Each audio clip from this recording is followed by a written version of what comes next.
Clap for yourself. Wow. All right, teachers, thank you very much for your time.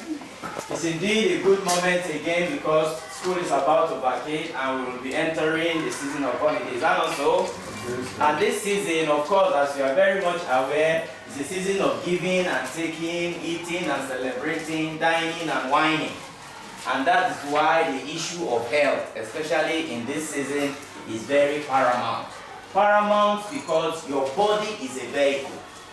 My name, before I go ahead, is Mr. Bonki Ochelebe. And on the camera here is Timothy, and Madam Esther is in the house, and we are from Ruchaja Medicinal School of Medicinal Plants.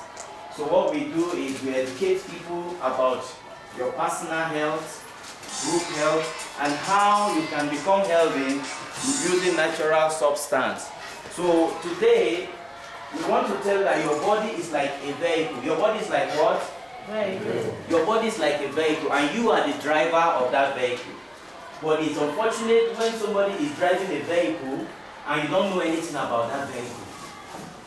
So your body, have you ever thought of your body to be like a vehicle? Eh? Vehicle must use petroleum for function. Is that also? And your body must use food. Is that also? Your vehicle need water to avoid overheating in the radiator. Is that also? And your body also need water so that your high blood pressure will not go up. How many of us know that drinking of water is very, very essential and very important to us?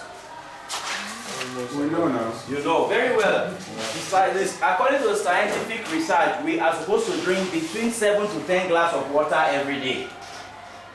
Between how many? 7 to 10 glasses of water. How many of us in this room are keeping to that rule? Sincerely within yourself, you know every day that breaks, you are drinking at least 7 sachets of pure water or 7 bottles of bottled water. You know you are doing 7, at least 7. Every day. Or 7 cups of water, yes, every day. Drink more.